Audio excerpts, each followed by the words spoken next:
안녕하세요. 혹시 믿던 도끼에 발등 찍힌다는 말 아시나요? 제가 무슨 일을 당한 건 아니지만 저를 믿지 못하고 다른 사람들만 맹신하던 시댁과 남편이 저 말대로 당했거든요. 다시 생각해도 웃긴 이 사람들이 요즘 떠올라서 다른 사람들과도 이야기를 나눌 겸 사연글을 쓰게 됐어요. 저는 30대의 젊은 이혼녀로 다행히 애가 없어 깔끔하게 이혼하고 혼자 살고 있어요. 만약 아이가 있었다면 나무꾼에게 잡힌 선녀처럼 애들 때문에 떠나지도 못하고 그 인간들 헛짓거리를 속 터지게 보고 있어야 했을 텐데 이렇게 제자리를 찾게 되어 참 다행이라는 생각이 들어요. 그때는 애가 생기지 않아 스트레스를 받았었는데 일이 이렇게 되고 나니 차라리 다행이다 싶어요. 저와 남편은 평범한 부부였어요. 연애 때는 꽤 즐거웠지만 결혼 후에는 조금씩 식어가는 여느 다른 부부들과 다름없었죠. 남편과의 관계가 전처럼 뜨겁지 않다고 해서 또 남편의 애정이 점점 식어간다고 해서 그걸 마음에 안 들어 했다는 건 아니에요. 영원한 감정은 없다고 생각하거든요. 다만 사랑이 정으로 바뀌는 정도의 변화만 있을 거라고 생각했고 시댁과의 관계도 조금씩 열매가 익듯 뭔가 결실이 맺힐 거라고 믿었어요. 어떻게 남편 쪽은 그렇게 이해하고 넘어갔지만 시댁 문제는 쉽게 해결되지 않더군요. 시모에게는 신우라는 아주 강력한 아군이 있었거든요. 남편보다 3살 어린 신우는 결혼할 때부터 저에게 큰 시련을 주는 사람이었어요. 새언니, 저 투자하는 곳이 있는데 같이 해보실래요? 저한테 돈 주시면 불려서 돌려드릴게요. 저 투자 잘해요. 야, 넌 그런 건 오빠한테 먼저 이야기해야지. 새언니부터 공략하고 있어. 아가씨, 말씀은 고마운데 저는 투자를 안 좋아해요. 직접 하는 것도 아니고 남통하는 거면 더 못하겠더라고요. 신우는 처음 만났을 때부터 투자를 해보라고 권했어요.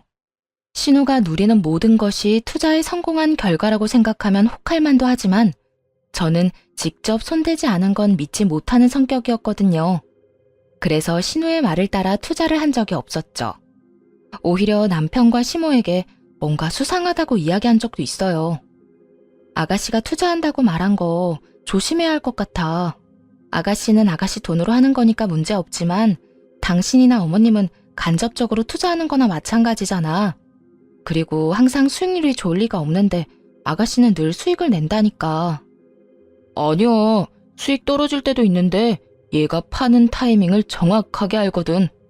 그리고 잃는 것보다 얻는 게 많으니까 다른 사람들도 다 동생한테 부탁하는 거지.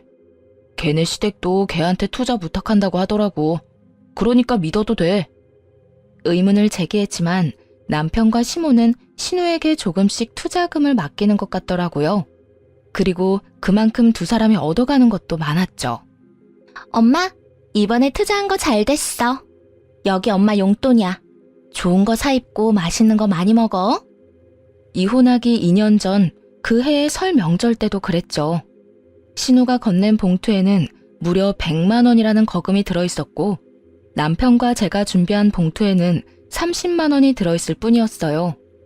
솔직히 저는 별 생각 없었어요. 시모가 설마 돈 가지고 신우랑 우리를 차별하진 않겠지 싶었거든요. 신우에 이어 저희도 용돈 봉투를 드리려고 하는데 신우가 다시 시모에게 말했어요. 아, 그리고 엄마, 이거 한번 걸쳐봐. 엄마한테 잘 어울릴 것 같아서 사온 가방이야. 엄청 비싼 건 아닌데 그래도 이런 거 하나쯤 있어야 어디 나가서 꿀리지 않지. 비싼 건 아니었지만 그래도 몇십만 원은 하는 가방이더군요. 그런 선물을 하는 신우를 보며 참 엄마한테 잘하는 딸이네 하고 생각했었어요. 신우는 이때 결혼한 상태였는데 친정에 자주 왔었어요. 투자 덕분에 신우가 돈을 좀 잘 번다더니 신우의 시댁도 그 덕을 좀 받는지 추석이든 설이든 친정부터 보내주더군요. 자기 엄마에게 하는 것처럼 시어머니에게도 선물과 용돈 공세를 하는 모양이었어요. 뭐 돈 잘 벌면 그럴 수 있죠. 게다가 투자로 돈을 번다니 머리가 좋지 않으면 그렇게 할 수 없잖아요. 그러니 더 대단한 사람처럼 보이는 거예요. 이때만 해도 그저 신우가 돈 버는 재주를 가지고 있고 재물복을 강하게 타고났나 보다 하고 생각했어요. 그리고 당연히 그런 신우를 시모는 엄청 좋아했죠. 아유, 뭐 이런 걸 다 사와. 나는 이런 거 없어도 된다고 했잖니. 그러면서 저희가 사들고 온 과일이며 건강기능식품은 쳐다보지도 않고 저쪽으로 밀어서 치워버리더군요. 참 섭섭하긴 했지만 그렇다고 화낼 수도 없었죠. 좋은 날 굳이 화내서 뭐 하겠어요. 그런데 시모가 그런 저의 가슴에 불을 질러버렸어요. 아유, 우리 딸 데려간 집은 호강하네. 어디서 이런 복덩이 같은 며느리를 들일 수 있겠어? 돈 버는 재주도 좋아. 좋은 것도 많이 선물해줘. 어른들 공경해. 모자라는 게 하나도 없는 며느리잖아. 그러면서 저를 힐끗 보더니 말을 덧붙이시더군요. 에휴, 그에 비하면 우리 집은 이게 무슨 꼴이라니? 내가 생각했을 때 집안에 사람이 잘못 들어온 것 같아. 어떻게 저 잘난 우리 아들을 데려가 놓고 시어머니한테 이따위로밖에 못하는지 저절로 한숨이 다 나온다. 기분이 나빴지만 못 들은 척하자 시모가 더 큰 소리로 저한테 말하더라고요. 내가 우리 딸은 듬직하고 믿음직스러워서 걱정이라고는 안 했는데 집안에 새 사람이 들어오고 나니 오히려 더 걱정되고 마음이 불안하네. 어떻게 된 게 딸보다 나이도 많은 게 눈치도 없고 생각도 없어 보여. 듣다 보니 열이 서서히 오르더군요. 시어머니한테 이따위로 뭘 어떻게 했다는 걸까요? 그리고 아들이 되게 잘난 줄 알고 착각하길래 시모의 그 착각을 깨부수어 주기로 결심했어요. 일단 시모가 끊임없이 말할 때 못 들은 척 자리에서 벌떡 일어나 소파에 앉았어요. 그리고 등을 깊숙이 기대고 편하게 앉은 다음 오른쪽 다리를 왼쪽 허벅지 위에 걸치고 핸드폰을 꺼내서 게임을 켰죠. 제사 음식을 하는 중에 이런 행동을 하니 시모가 당황해하면서 저한테 소리를 꽥 질렀어요. 야, 너 뭐 하는 거야? 지금 네 욕 좀 했다고 열받아서 그래? 그럼 처음부터 잘하지 그랬어. 당장 안 튀어와? 뭘 잘했다고 거기서 게임이나 하고 있어? 어머님, 저한테 많은 거 바라지 마세요. 지금 저 어머님의 그 잘난 아들이 처갓집에 있을 때와 똑같이 있는 거니까요. 처갓집에 있는 내내 손가락 하나 까딱 안 하는 게 바로 어머님 아들이거든요. 장인 장모가 아무리 힘든 일을 하고 있어도 말이에요. 뭐? 앞으로 어머님의 자랑스러운 아드님이 처갓집에서 하는 거랑 아주 똑같이 제가 어머님한테 해드릴 테니까 걱정하지 마세요. 그러면 어머님도 별다른 불만 없으실 거 아니에요. 그러면서 더 느긋하게 다리를 꼬고 시모와 남편을 삐딱하게 쳐다보며 말했죠. 그랬더니 남편놈 얼굴이 새빨갛게 변하더군요. 내가 언제 처갓집에서 그랬어. 거기서 편하게 있었던 건 줄 알아? 나도 불편한데 참고 있었다고. 너무 불편해서 이런 자세로 푹 쉬다 왔어? 하긴 우리 집에는 너한테 뭐 시키는 사람 아무도 없잖아. 그런데 나는 요리도 하고 청소도 하고 어머님 심부름도 하고 있는데 왜 욕을 먹지?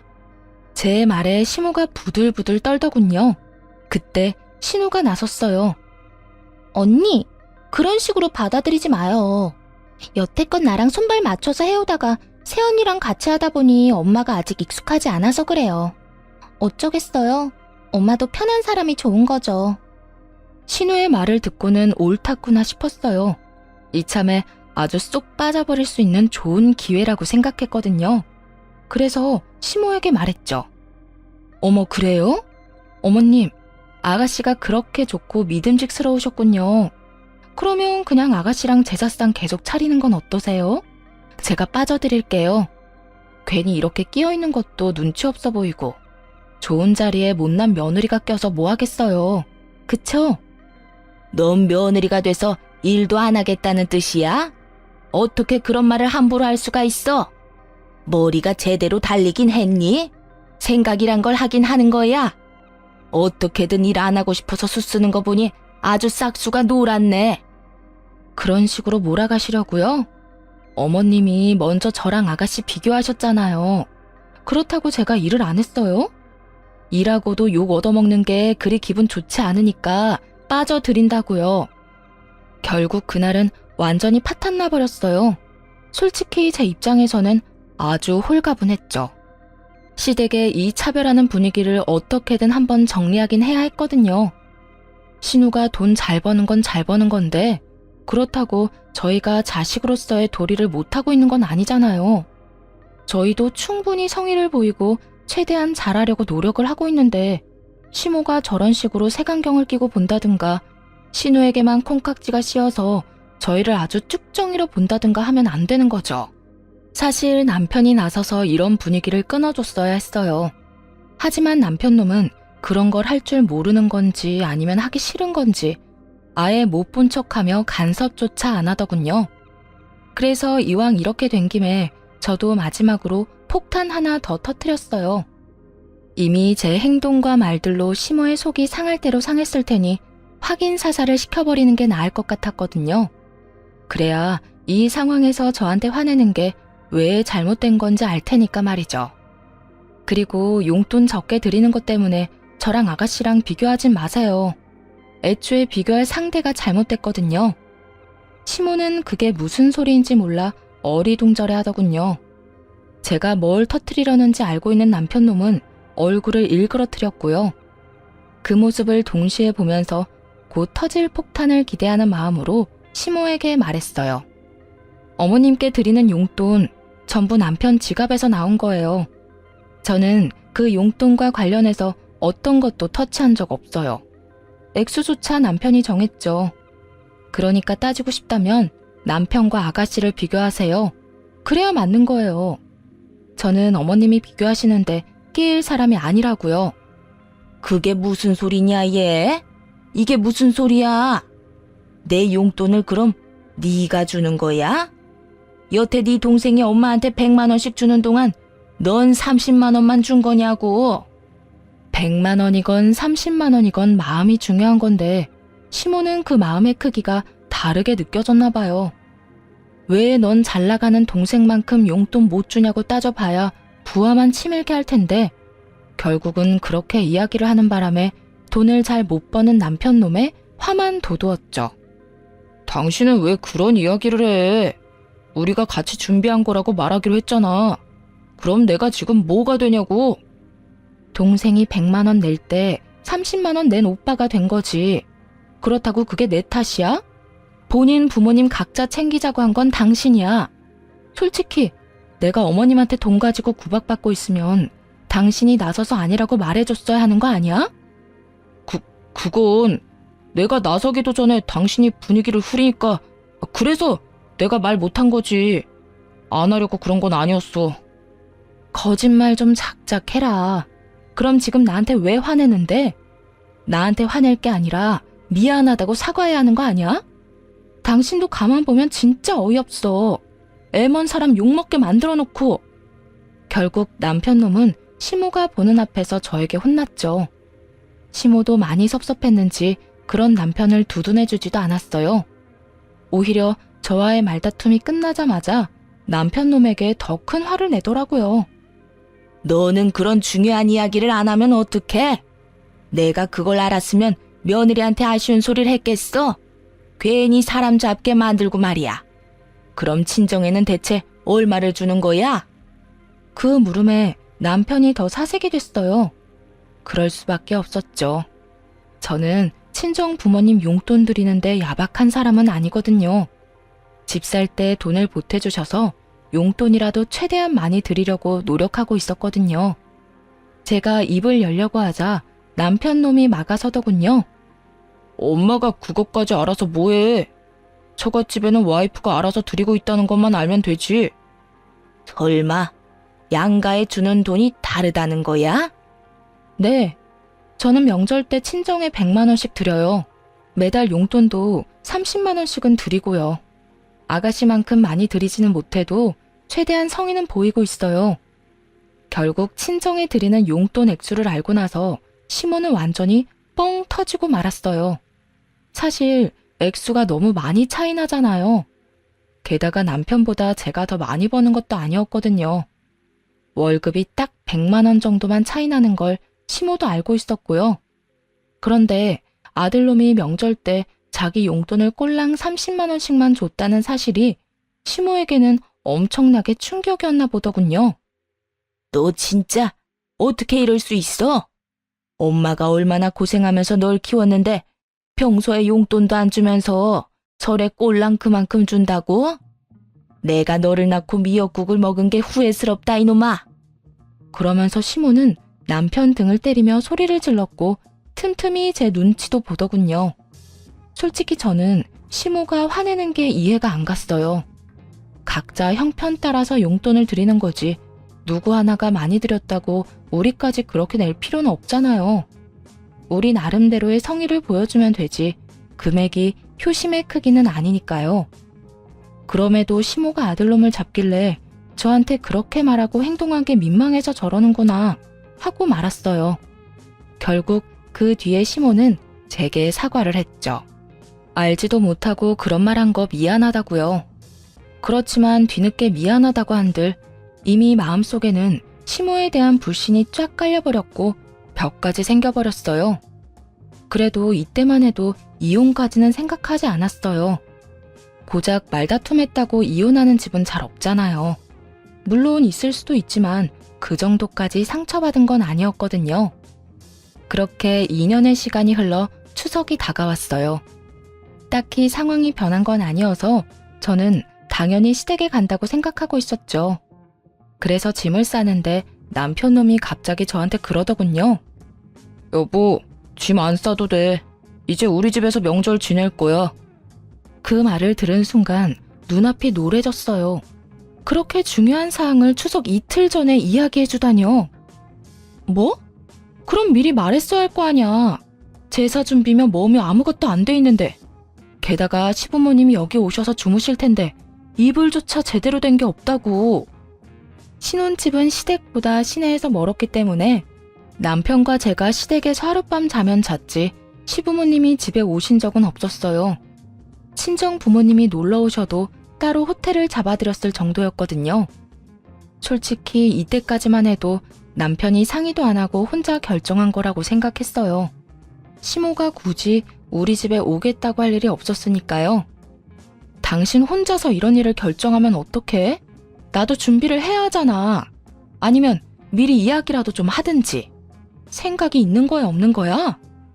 뭐 이런 일로 생각이 있고 없고까지 나와. 내가 혼자서 결정한 게 아니고 본가에서 그렇게 하자고 말 나온 거야. 그래서 나도 그러자고 한 거고. 미리 말 안 해서 미안하긴 한데 이게 그렇게까지 화낼 일이야? 내일부터 준비하면 되잖아. 정말 섬세하지 못한 인간이었어요. 추석인데 음식 준비만 하면 끝나나요? 이놈 눈에는 이쪽 저쪽 어질러진 방이며 널브러진 집기들은 보이지 않는가 보더군요. 어느 세월에 그걸 다 치우고 정리를 할 것이며 또 어느 세월에 명절 음식을 다 하겠냐고요. 답답하고 열받아서 탁자 의자에 한참을 멍하니 앉아 있었어요.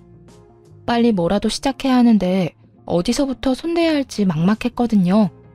그런데 시모에게서 연락이 왔어요. 네, 어머님.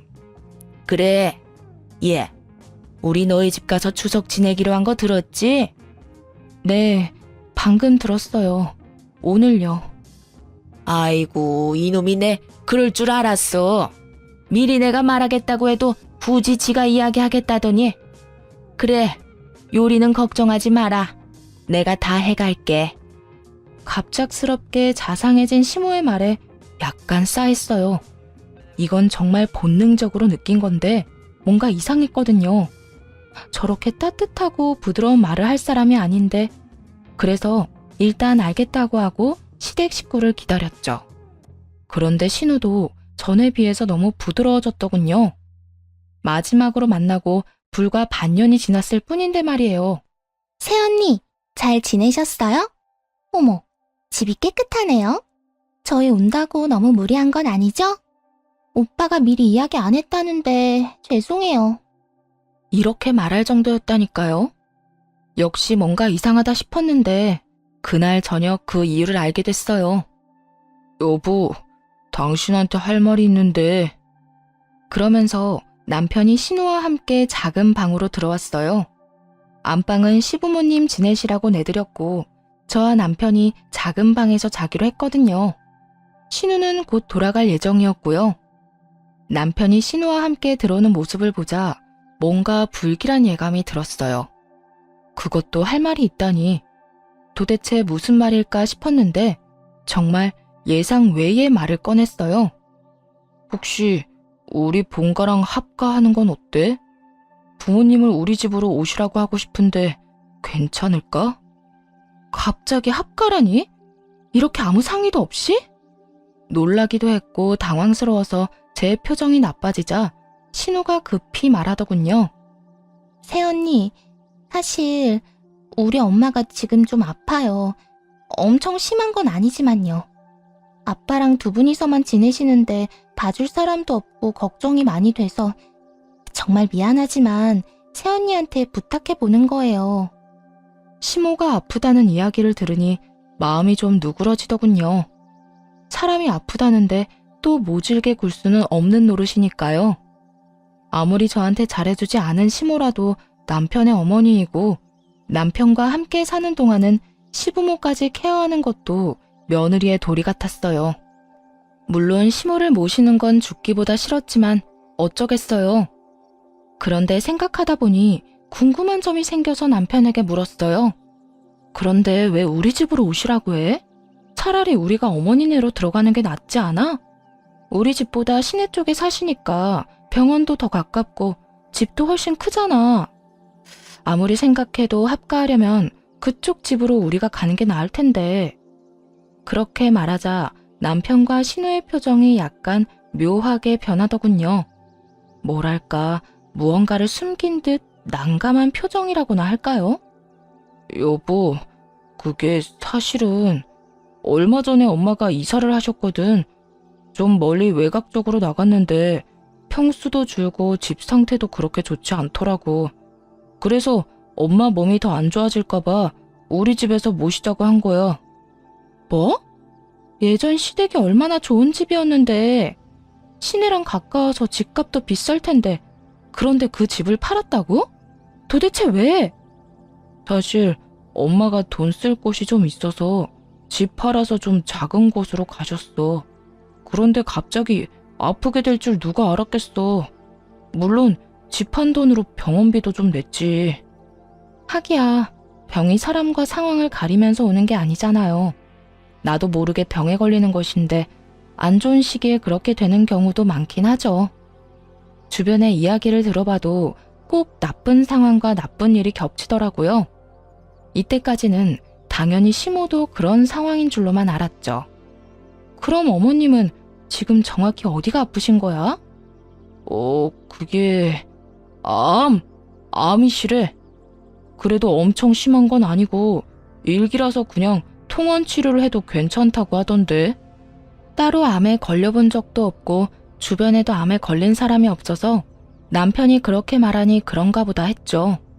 그래서 결국 합가를 허락할 수밖에 없었어요. 시댁 집은 그대로 놔두고 오실 테니 몸 상태가 좋아지면 다시 돌아가실 거라고 생각했거든요. 일기면 생존율도 높고 거의 정상처럼 지내는 분들도 많으니까요.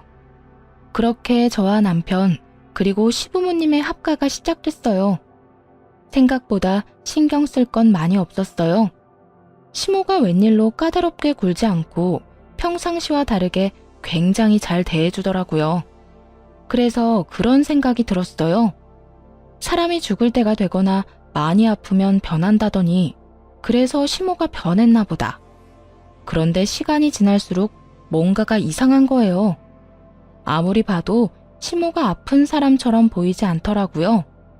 병원에 다니면 약도 엄청 많이 받아오고 언제쯤 진료받는다고 할 법한데 그런 이야기를 저한테 한 번도 해준 적이 없었어요. 하다못해 약봉지도 들고 온 적이 없고요. 시모가 지내는 안방을 청소할 때조차 약봉지를 발견한 적이 없었다니까요. 또 보험회사에 낼 서류도 보이지 않았고요. 그 중에서도 가장 수상한 건 시모가 저하고는 단 한 번도 병원에 같이 간 적이 없다는 사실이에요. 솔직히 아픈 시모가 우리 집에 와서 지낸다고 했을 때 병시중을 들어야겠구나 싶어 내심 막막했거든요. 그런데 시모는 저한테 자기 병시중을 들라고 절대 안 하더라고요. 병원에는 무조건 남편이나 신우와 함께 갔고요. 그러던 어느 날 집에 도착했는데 안방에서 큰 소리가 나더군요. 언성이 너무 높아 제대로 이야기가 들리지 않아서 방문을 벌컥 열고 들어갔어요. 어머님, 아가씨, 이게 웬 소란이에요? 무슨 일 있어요? 제가 들어가자마자 두 사람이 정말로 짠 듯이 싸움을 뚝 그만두더군요. 그러면서 마치 싸운 적도 없다는 듯 저한테 그랬어요. 세아가 아무것도 아니다. 그냥 잠깐 할 얘기가 있었는데 언성이 좀 높아졌나 보구나. 맞아요, 새언니. 별거 아니에요. 그럼 전 먼저 가볼게요. 그렇게 찝찝함을 남기고 신우가 떠나고 시무는 정말 아무 일 없었다는 듯이 지냈어요. 그런데 그 뒤로 이상한 일이 벌어졌어요. 이제 시무가 신우와 같이 병원에 안 간다는 거예요. 그렇다고 시무 혼자서 병원에 가는 것도 아니었어요. 뭔가 수상하다는 생각이 들었죠. 왜 병원을 안 가지? 죽을 날을 받아놓은 것도 아니고 한 번도 병원에 가질 않길래 너무 궁금하더라고요. 그래서 흘러가는 말로 떠보듯 남편에게 시모가 어느 병원을 다니는지 물어봤죠.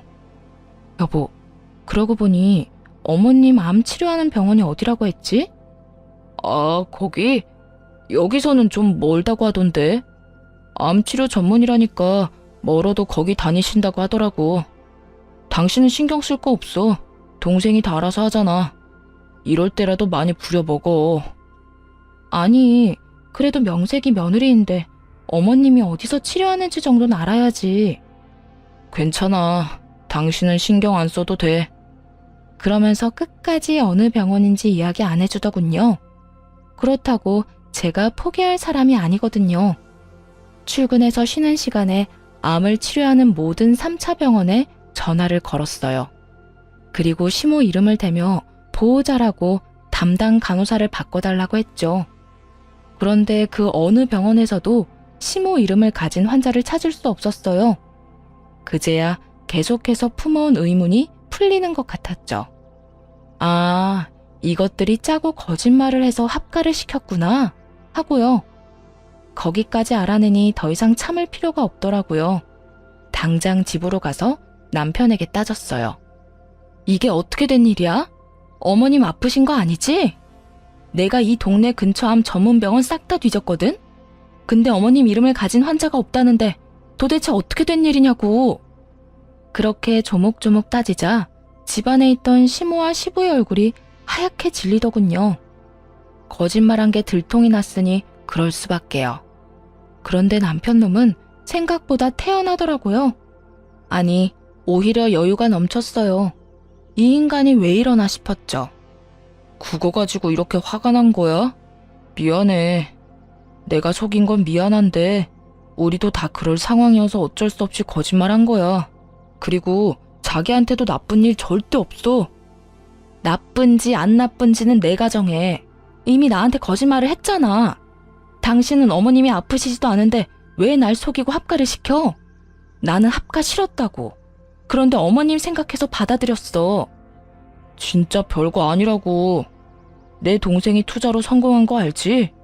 그래서 엄마가 살던 집 팔고 동생 투자하는데 다 넣었어. 사실은 조금만 투자하려고 했는데 생각보다 돈이 많이 들더라고. 그래서 더 불리려고 그 다음 시골 작은 집까지 팔았지. 지금 어머님이 집을 팔아서 투자를 하셨는데 안 말렸단 말이야? 미쳤어? 야, 그래도 집은 있어야지.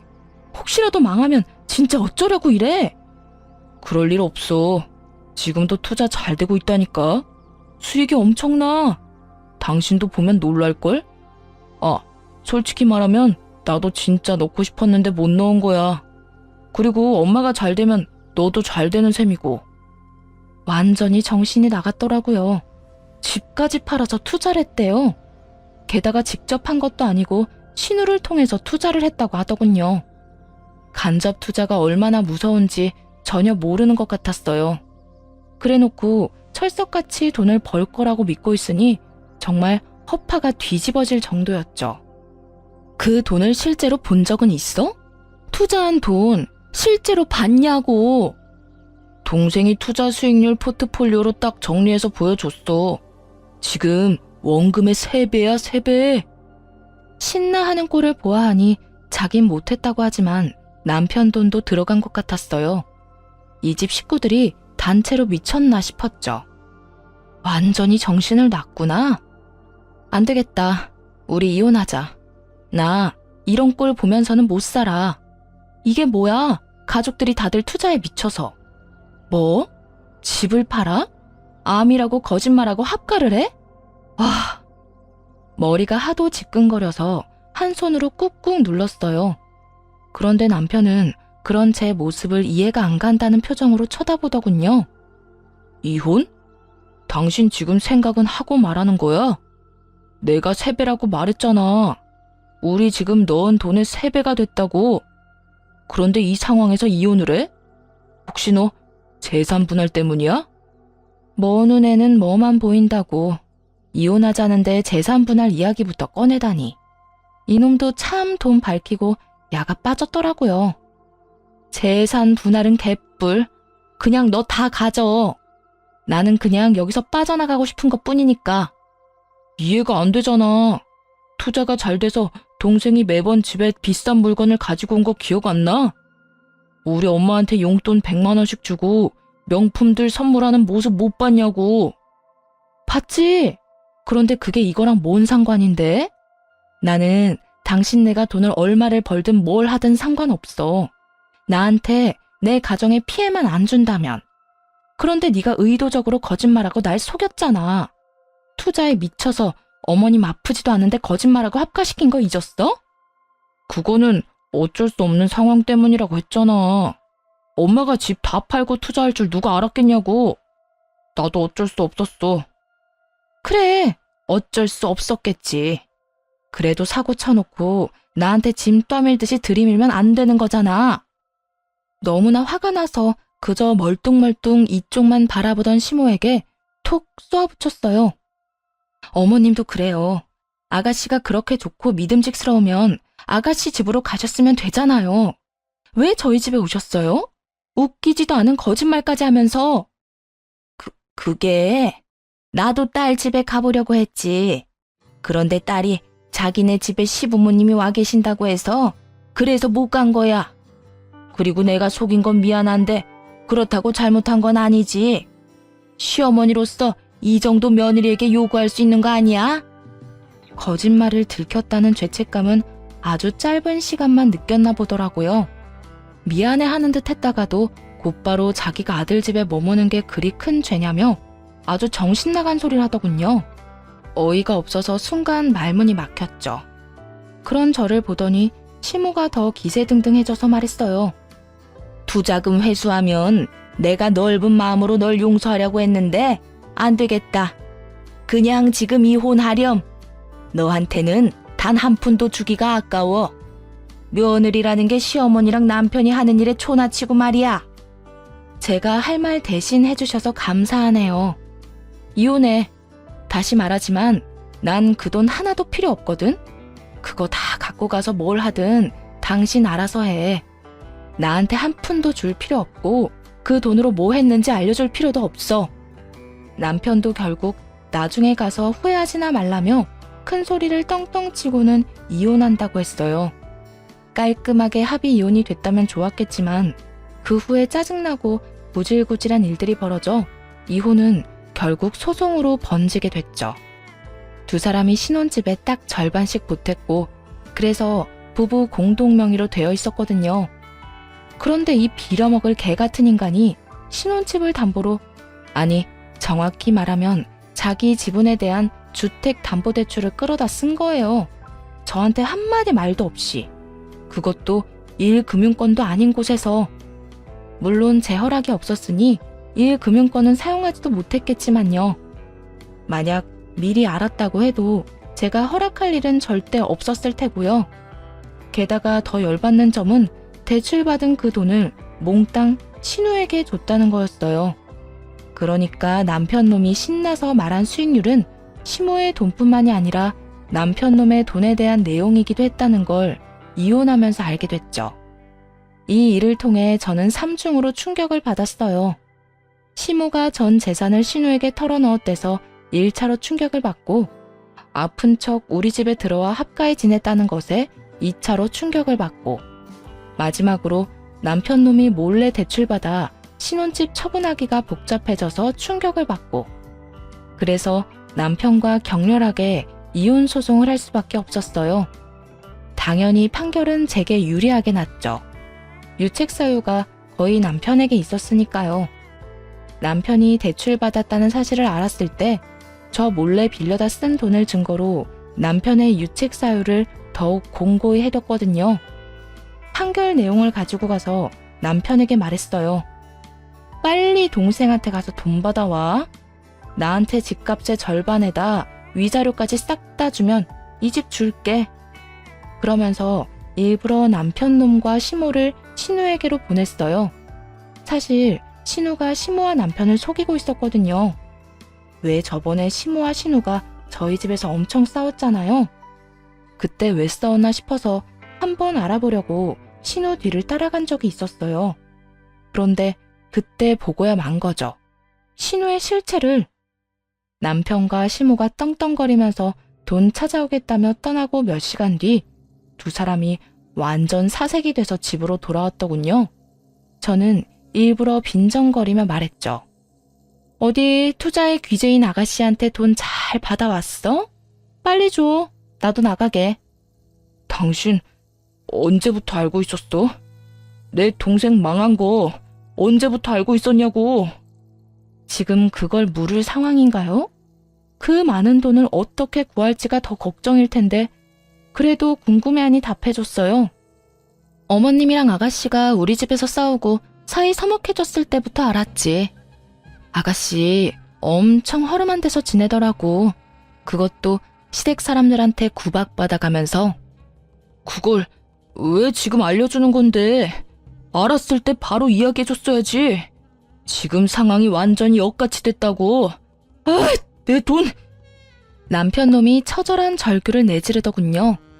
시모가 아프다고 속일 때는 몰랐을 텐데 이제는 제 마음을 깨닫게 됐을 거예요. 남을 속인다는 게 얼마나 나쁜 짓인지.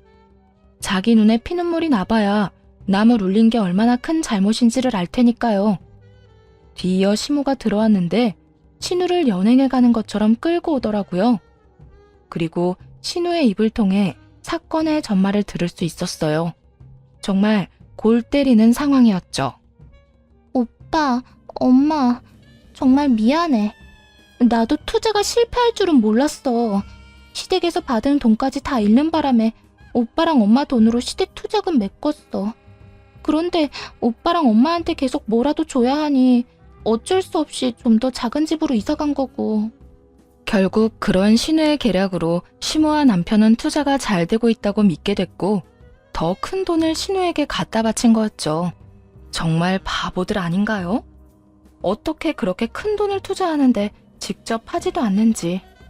그래놓고 저렇게 철석같이 투자가 잘 되고 있다고 믿는 것도 신기했고요. 아무리 가족이라도 돈 문제는 철저히 다뤄야 하는데 그러지 못했으니 결국에는 피를 보게 됐잖아요. 신우의 고백에 시모와 남편은 아예 무너져 버리더군요. 그럼 투자를 했다는 것도 거짓말이었어? 투자를 하긴 한 거야? 어떻게 된 건데? 엄마 돈은 다 어디로 갔어? 내 돈으로 설마 너희 시댁 투자금 다 물려준 건 아니지? 투자가 조금이라도 되긴 한 거지. 엄마, 미안해. 시댁에서 준 투자금이 엄청 많았어. 그래서 엄마가 집 팔아서 준 돈만으로는 다 갚을 수가 없어서 오빠한테까지 손을 벌리게 된 거야. 엄마랑 오빠 돈은 아예 투자하지도 못했어. 미안해. 흐느끼는 신우의 망연자실한 시모, 그리고 화가 나서 발광하는 남편. 집이 아주 난장판이 됐죠. 그래도 이제는 제 알바가 아니라 아주 냉정하게 남편에게 말했어요. 지금 당장 은행 가서 후순위 주택담보대출 신청해. 어차피 한도 끝까지는 못 뽑았을 거 아니야. 일단 그거 신청해서 나온 돈은 나한테 주고 나머지 금액은 당신이 어딜 가서든 구해와. 당장 퇴직을 해서 퇴직금이라도 받아오든지. 퇴직? 왜 이렇게 성급하게 굴어? 너 이 집 필요 없어? 나보다는 네가 더 급하잖아. 나는 친정으로 가면 당장 잠잘 곳은 있다지만 넌 뭔데? 가족들 다 데리고 길거리에 나앉으려고? 우리 집이 있는데 왜 내가 길거리에 나왔는데? 여기 내 지분도 있다고. 웃기시네. 있었겠지. 지금은 대출 받아놓고 다 날려먹어서 이 집 팔아도 네 집은 하나도 없어. 그리고 당신이 허락 안 해주면 어차피 팔지도 못하니 하는 말이잖아. 이 집 너한테 넘겨줄 테니까 빨리 돈 가져오라고. 그제야 남편놈은 자기 발등에 불이 떨어진 걸 알아채더군요. 어떻게 온갖 방법을 다 동원해 돈을 만들어 왔어요. 하긴 이혼 판결이 났으니 하루라도 빨리 돈을 마련해야 이자를 안 내잖아요. 이혼에 의한 재산 분할로 남편놈에게 소유권을 이전하니 고스란히 선순위와 후순위 대출이 안겨졌고 남편놈은 이자 폭탄을 맞게 됐어요. 그래도 솟아날 구멍이 있긴 했죠. 이 집을 팔아서 대출을 갚은 뒤 차액으로 월세집을 구하면 되거든요. 물론 부모까지 모시고 살 적당한 가격의 월세집을 구하기가 어렵겠지만요.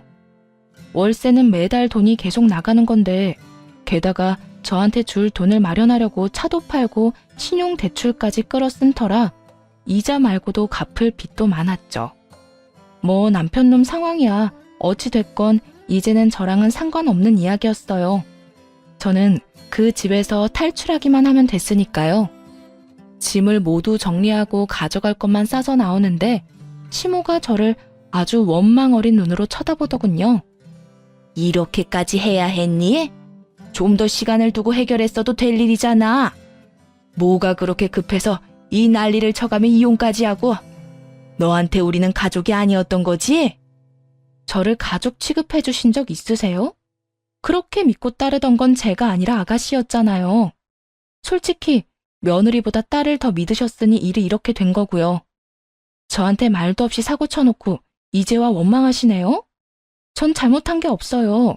다 어머님 잘못이지. 내가 뭘 그렇게 잘못했다고? 나도 다 잘 살아보려고 그런 거였어.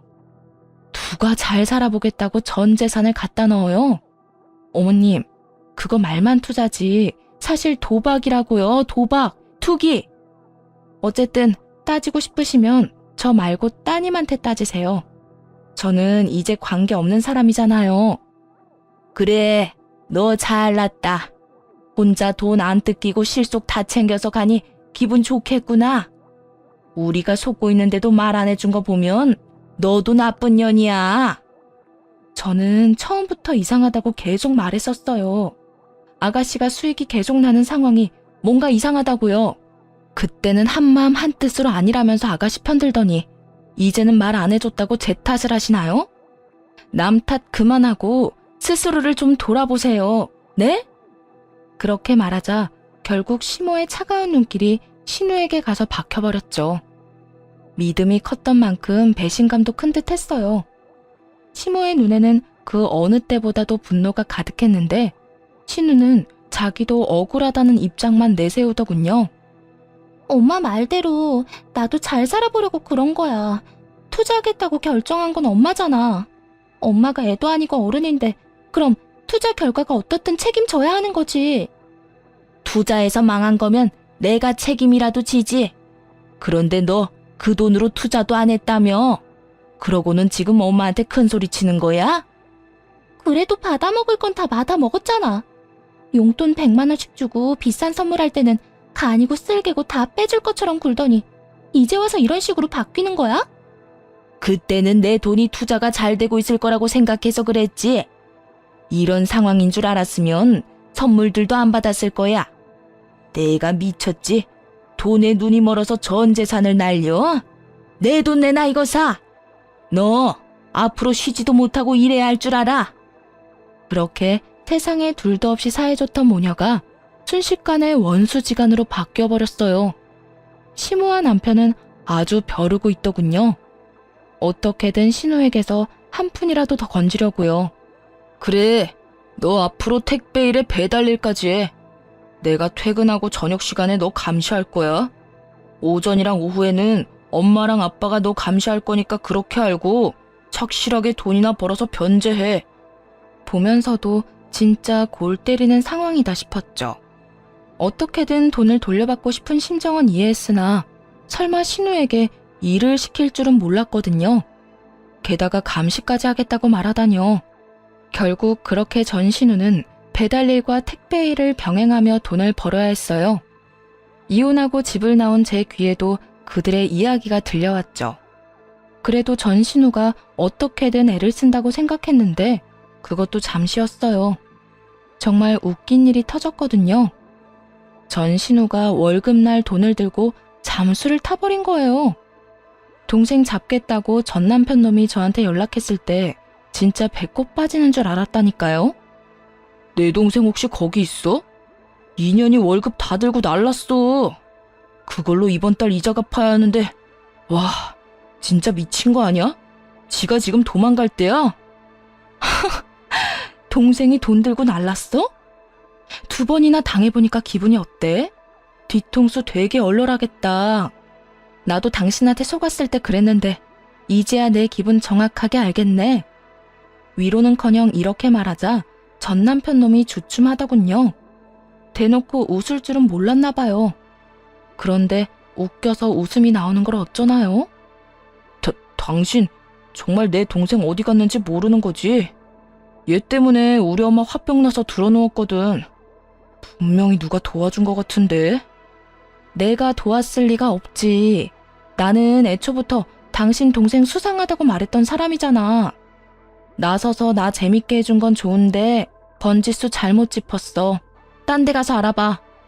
그러자 전 남편도 수긍했는지 입을 꾹 닫더군요. 믿는 도끼에 벌써 2번이나 발등이 찍혔으니 기분이 참 똥 같을 거예요. 그렇다고 그 인간을 제가 위로해줄 필요는 없죠. 솔직하게 말해서 이런 일이 벌어진 걸 구경하고 있으니 이혼을 안 했다면 저까지 휩쓸릴 뻔했다는 생각이 들어 조금 아찔해지긴 했어요. 그렇지만 그 전에 빠져나왔으니 천만 다행인 거죠. 한탕 크게 해보려 며느리 몰래 집도 팔고 아픈 척하며 합가까지 한 시댁 이야기. 다들 재미있게 들으셨나 모르겠네요. 함께 해주신 여러분 모두 즐거운 하루 보내시길 바랍니다.